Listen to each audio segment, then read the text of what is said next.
अब इसे कॉन्ग्रेचुलेशन कहूँ, आपको बधाई दूँ, या देश का दुर्भाग्य कहूँ कि एक और जज भ्रष्टाचार के आरोपों के अंदर निलंबित हो चुके हैं और उनके खिलाफ अब कोर्ट के अंदर चार्जशीट भी दाखिल हो चुकी है।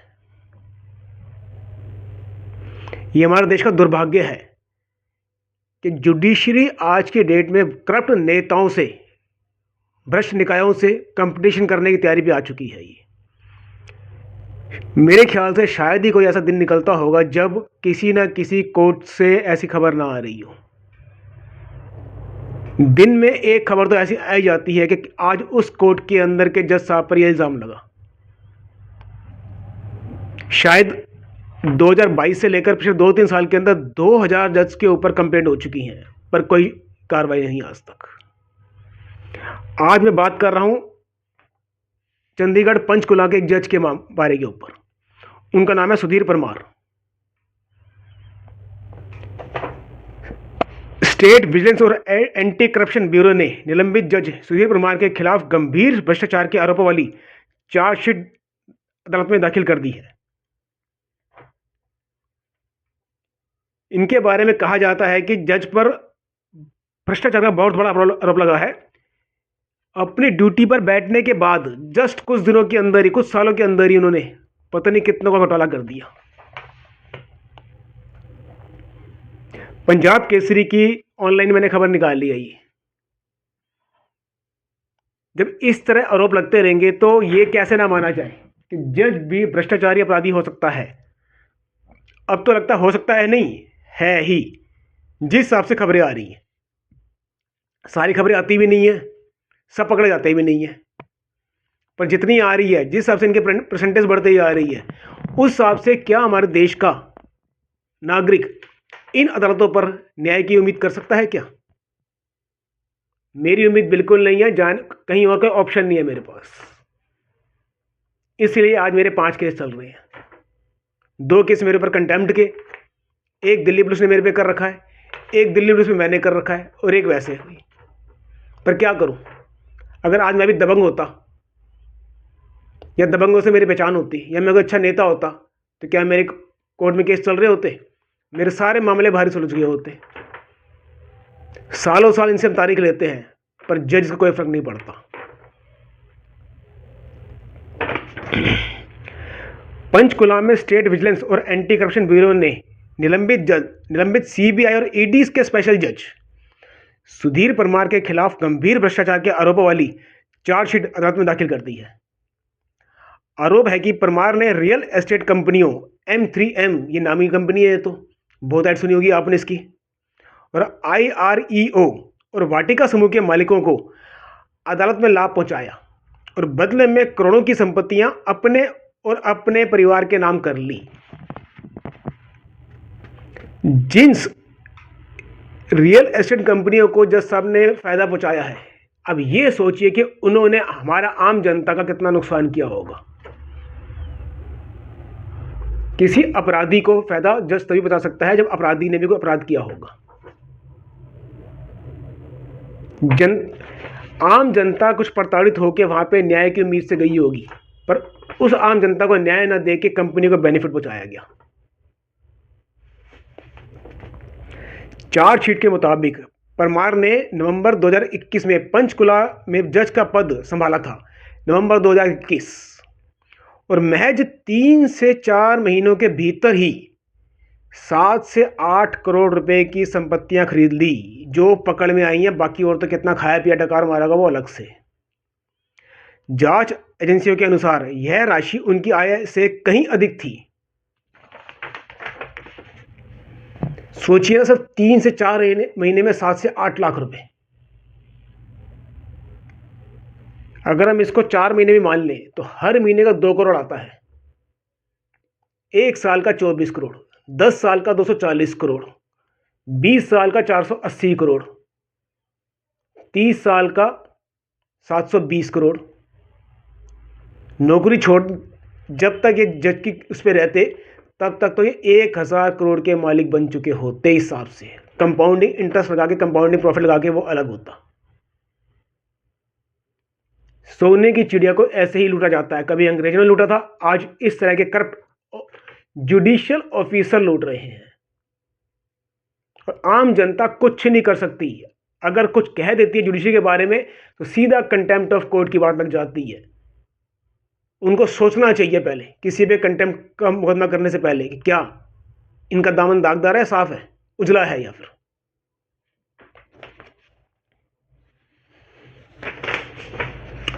ईडी अधिकारी से मिली भगत थी उनकी। रिपोर्ट में उल्लेख है कि परमार ने M3M समूह के मालिक ग्रुप बंसल को फायदा पहुंचाने के लिए ईडी अधिकारियों से मिली भगत की। मतलब कि ईडी के अधिकारियों ने अलग से कमाया होगा। जब इनके पास 8 करोड़ मिला है तो 8 करोड़ वहां भी उनके पास पहुंचा होगा। ऑडियो रिकॉर्डिंग में वे कथित तौर पर यह कहते सुने गए कि उन्होंने ईडी अफसरों से जमीन जब्त ना करने को लेकर बात कर ली है। ईडी जमीन जब्त नहीं करेगी, जैसा वो ऑर्डर देंगे नहीं आपके और मेरे जैसे, या फिर किसान या कोई भी हो सकता है, मुझे नहीं पता कि जमीन का मामला उनसे किससे चल रहा था उनका, पर कोई तो बेचारा प्रताड़ित हो रहा हुआ होगा ना। कितनों के साथ अन्याय हुआ, पर क्या इन जज साहब को कुछ सजा मिलेगी? क्या इन्हें फांसी तो बहुत दूर की बात है, इनको उम्र कैद मिलेगी? उम्र कैद भी दूर की बात है, क्या इनको 10 साल की सजा मिलेगी? 10 साल भी दूर की बात है, क्या इनको 5 साल की सजा मिलेगी? मुझको नहीं लगता। कुछ टाइम बाद ऐसा ऑर्डर आएगा कि निलंबित जज साहब ने दोबारा अपना पद ग्रहण कर लिया। वो कैसे होगा मैं नहीं जानता। ऊंचे लोग, ऊंची पसंद, ऊंचे खेल। परिवार के नाम पर करोड़ों की संपत्ति खरीदी। चार्जशीट में यह भी सामने आया कि परमार के भतीजे अनम को M3M में कानूनी अधिकारी के रूप में नौकरी दिलाई गई। कानूनी अधिकारी का मतलब है कि उनको वहां पे अपॉइंट एडवोकेट करवाया गया उनको। वहां पे हर कंपनी का अपना एक लॉ डिपार्टमेंट होता है, उस लॉ डिपार्टमेंट को दिलवाया गया। तो सोचिए, जब जज का भतीजा ही किसी कंपनी के अंदर लॉ डिपार्टमेंट का हेड होगा या उसमें काम कर रहा होगा, तो उसके खिलाफ शिकायत करने से आपको क्या मिल जाएगा, मुझे क्या मिल जाएगा? कुछ मिल सकता है क्या? कुछ नहीं, सिवाय धक्के खाने के। और उसकी सैलरी असामान्य रूप से बढ़ा दी गई। ब्लैक को व्हाइट करना ऐसे कहा जाता है। परिवार के नाम पर गुरुग्राम में करोड़ों की संपत्तियां खरीदी गई, जिनकी कीमत बाजार दर से कम दिखाई गई। परमार और उनके रिश्तेदारों द्वारा लग्जरी गाड़ियां और पेट्रोल पंप भी खरीदे गए। सरकार अब पूरे प्रकरण की विस्तृत जांच करा रही है। जब एक छोटे से पियून के घर में करोड़ मिलता है तो सोचिए कि अभी इन्होंने इसमें सिर्फ 7 से 8 करोड़ रुपए की बताया गया है। 2021 में हुए थे ये। कब सस्पेंड हुआ है मेरे को इसके बारे में इसमें कुछ लिखा नहीं हुआ, लेकिन जब तक वो अपनी सीट पर रहे होंगे उन्होंने कितना घपला किया होगा, कितने पीड़ितों को न्याय न दिलवा के अपराधियों का लाभ पहुंचाया होगा। एक नेता करप्ट होता है तो ज़्यादा से ज़्यादा क्या होता है कि आपके क्षेत्र के अंदर विकास नहीं होता, विकास के नाम के पैसे मार जाता है वो। लेकिन अगर एक जज भ्रष्ट हो तो उस नेता को भी संरक्षण दे सकता है ये। इसीलिए मैं कहता हूं कि हमारे देश में जब जुडिशरी ठीक होगी तभी हमारा देश ठीक होगा। जिस देश की न्यायपालिका जज भ्रष्ट हो तो वहां के नेता से, सरकार से हम कैसे ईमानदार होने की उम्मीद कर सकते हैं? जब उनको पता है कि उनको दंड देने वाला दंड अधिकारी ही करप्ट है, तो क्यों नहीं खुला खेल फरुखाबादी खेलेंगे फिर वो? एक कहावत है ना, खुला खाओ नंगे सो, ये वही कहावत है बस। जनता चुप बैठी है जुडिशरी के खिलाफ। नेताओं को सुधारने से पहले हमारे को कोशिश करनी चाहिए कि जुडिशरी के अंदर व्याप्त भ्रष्टाचार के खिलाफ आवाज उठाने की, यहां पर ट्रांसपेरेंसी, अकाउंटेबिलिटी की डिमांड करने की। जब तक हमारे देश के अंदर कोर्ट्स के अंदर ऑडियो वीडियो रिकॉर्डिंग इंस्टॉल नहीं होगी, उसकी कॉपी मांगने पर वादी प्रतिवादी को नहीं मिलेगी, तब तक वहां पर इस तरह का ही पक्षपात होता रहेगा। मान लीजिए कि मेरे किसी से विवाद चल रहा है, आज मैं कुछ बोलता हूं तो जज साहब कहता है कि सुन लिया, अगले तारीख पे ऑर्डर देंगे। जज साहब ने ऑर्डर दे दिया अपने हिसाब से, वो हर्ड लिखा ना, HEARD, हर्ड। उस हर्ड में उन्होंने क्या किया, वो उनकी विवेकाधिकार होता है, वैसा विवेकाधिकार जिसको वो कहीं भी घुमा सकते हैं, कहीं भी पलट सकते हैं किसी फैसले को। लेकिन अगर रिकॉर्डिंग हो रही होगी तो मेरा कहा हुआ वर्ड टू वर्ड एक शब्द एक शब्द वहां पे रिकॉर्ड हो चुका होगा, पर तब क्या कोई भी जज ऑर्डर गलत दे सकता है?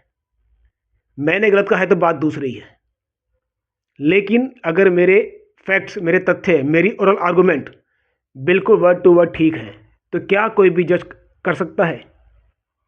अगर कर सकता है तो उसके बाद उसका अंजाम भी तो होगा ना फिर, क्योंकि जब मेरे पास सबूत होगा तब दिखाने के लिए कि मैंने अपने मुकदमे के अंदर ये ऐसा कहा था, जज साहब ने इसको कुछ और समझा या इसको सुन के अनसुना कर दिया।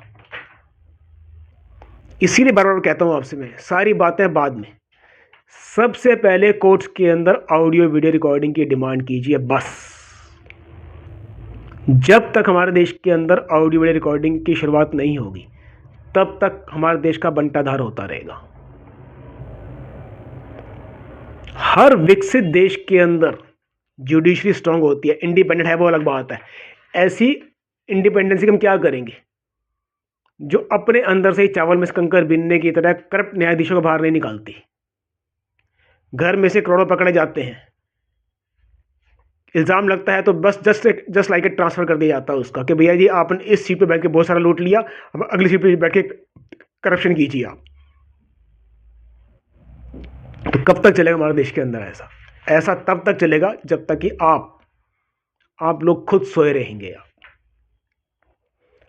आपको अब मजा आने लग गया है कि कोई आपको आके लूटता है, बर्बाद करता है, और आप चाहते हैं कि जैसी जिंदगी आपने जी है आपके बच्चे भी ऐसी ही जिंदगी जिए। ये आप चाहते हैं। अगर नहीं तो क्यों नहीं प्रयास करते फिर आप? 8 घंटे, 10 घंटे, 12 घंटे की अपनी जॉब या दुकानदारी करते हैं आप लोग, सिर्फ 15 मिनट निकालिए, सिर्फ 15 मिनट, सिर्फ बस सोशल मीडिया पे और अपने घर के बाहर कहीं भी जहाँ सैर करने जाते हैं आप, सिर्फ यही टॉपिक होना चाहिए आपकी बातों के अंदर कि जुडिशल रिफॉर्म, जब तक कोर्ट नहीं सुधरेंगी हमारा देश नहीं सुधर सकता। सिर्फ 15 मिनट यही टॉपिक छेड़िए बस, जहाँ बैठे हो वहाँ जुडिशल रिफॉर्म की बात कीजिए। 15 मिनट, 16 मिनट इसके बारे में कोई बात मत कीजिए आप, पर रोज के 15 मिनट आपके ये बात करने से ही सुधार होना शुरू हो जाएगा। आजमा के देखिए आप, वो 15 मिनट आपके अखबार में छपने शुरू हो जाएंगे कुछ दिनों के अंदर। जब एक अफवाह भी अखबार में छप सकती है तो आपके 15-15 मिनट सबके बात है कि अखबार में कैसे नहीं पहुंचेंगे। जजेस कब तक अपना भ्रष्टाचार को छुपा लेंगे? आप लोग डेयरिंग नहीं करते। मैं गुलशन बहुजा, फाइट फॉर जुडिशल रिफॉर्म से, अगर आपको लगता है कि आपके 15 मिनट बात ना करने से, सिर्फ इस 30 सेकंड के अंदर इस वीडियो को शेयर करने से अगर हमारी बात, आपकी बात इनके कानों तक पहुंचती है तो कृपया शेयर कर दीजिए आप इसको। धन्यवाद आपका।